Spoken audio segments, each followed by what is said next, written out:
तो बच्चों, स्वागत है मेरे YouTube channel perfect classes Dabra में। आज मैं लेकर आया हूँ आपके लिए कक्षा 10 के गणित के अति महत्वपूर्ण फॉर्मूले।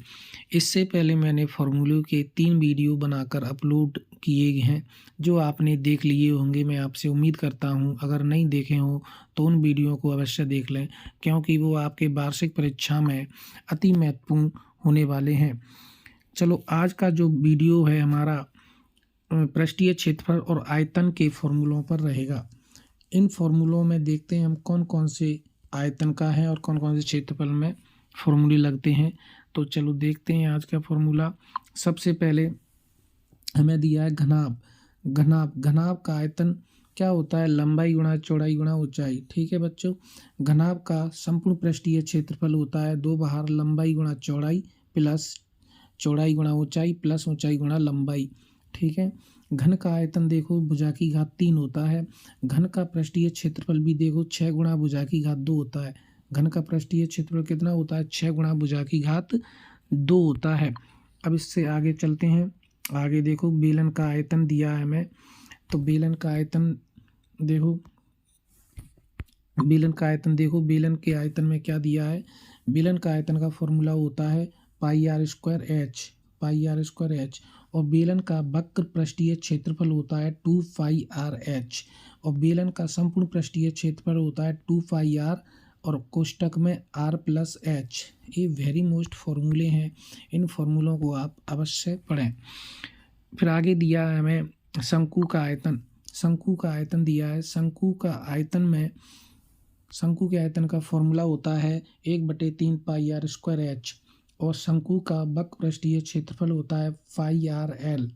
और शंकु का संपूर्ण पृष्ठीय क्षेत्रफल होता है पाई आर और एल प्लस आर। और शंकु में एक और फॉर्मूला होता है जो इसमें दिया नहीं है, वो मैं आपको लिखवा रहा हूँ, उसको भी याद कर लें। देखो, शंकु में त्रियक ऊंचाई का फॉर्मूला होता है जिसे हम एल कहते हैं। तो उसका फॉर्मूला होता है एल बराबर अंडर रूट में H square plus R square. ये फॉर्मूला हमारा होता है। एल बराबर अंडर रूट में H square plus R square होता है। आगे चलते हैं। आगे दिया है गोला। आगे दिया हमें गोला। तो गोले में देखो, गोले का आयतन क्या होता है? 4/3 पाई आर क्यू होता है। गोले का आयतन क्या होता है? 4/3 पाई आर क्यू होता है।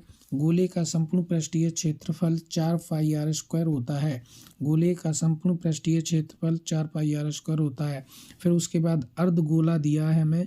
तो अर्धगोले का पृष्ठीय क्षेत्रफल 2 पाई आर स्क्वायर होता है। और अर्धगोले का आयतन 2/3 पाई आर स्क्वायर होता है।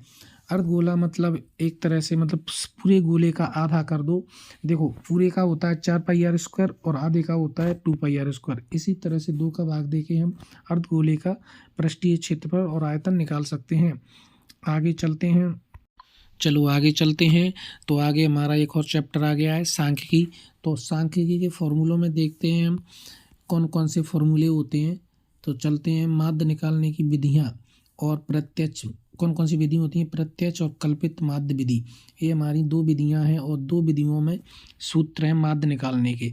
तो सबसे पहले वो दिया है समांतर माध्य बराबर होता है सिग्मा एफ आई और एक्स आई बटे में सिग्मा एफ आई। ये फॉर्मूला होता है। फिर कल्पित माध्य विधि वाला होता है समांतर माध्य बराबर A plus sigma F I X I बटे में सिग्मा एफ आई।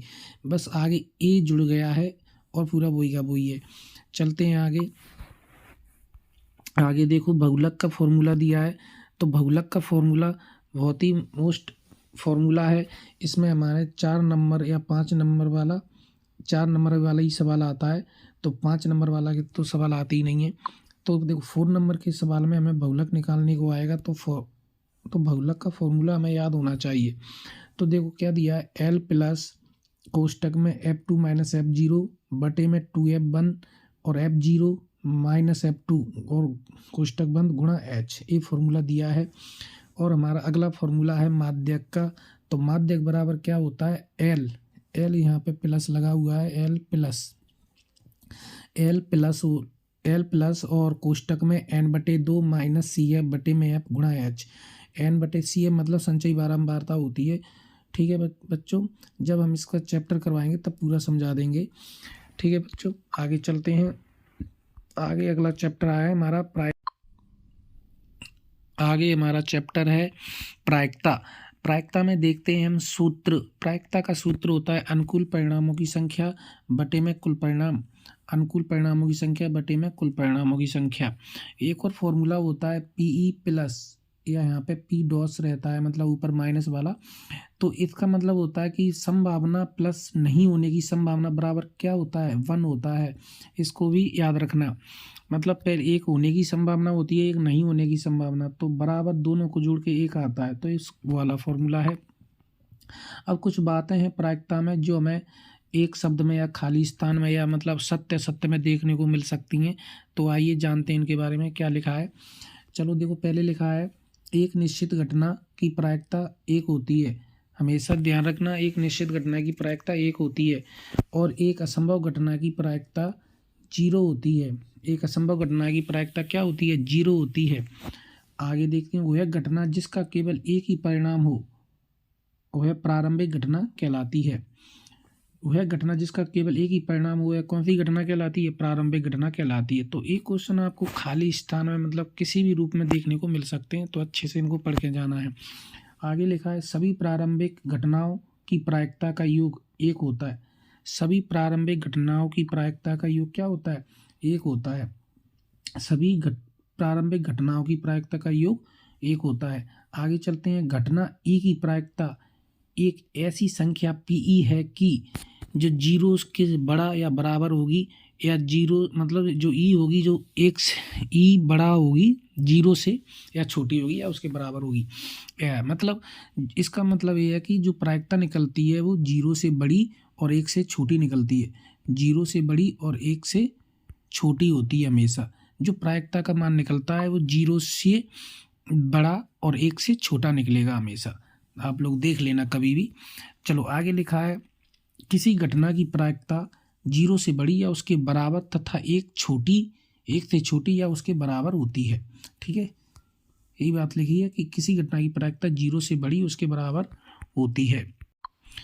ठीक है बच्चों, आप लोगों ने देख लिए फॉर्मूले। सारे फॉर्मूले हमारे ख़त्म हो चुके हैं। तो देखते हैं, थोड़े बहुत इनका रिवीजन कर लेना आप लोग, और इनका स्क्रीनशॉट लेके आप अपनी उत्तर पुस्तिका में उतार भी सकते हैं। आपके लिए ये फॉर्मूले बहुत ही मोस्ट होने वाले हैं। इन फॉर्मूलों को आप अच्छे से रिवाइज करके वार्षिक परीक्षा में जाना है, क्योंकि ये फॉर्मूले के बिना आपका मैथ का पेपर सॉल्व नहीं हो सकता। इसलिए अच्छे फॉर्मूलों को अच्छी तरह से रट कर जाना है और याद करके जाना है। ठीक है प्यारे बच्चों, अगर मेरी वीडियो आपको अच्छी लग रही है तो वीडियो को शेयर करें, कमेंट करें और मेरे चैनल को भी सब्सक्राइब करें। ठीक है बच्चों, थैंक यू।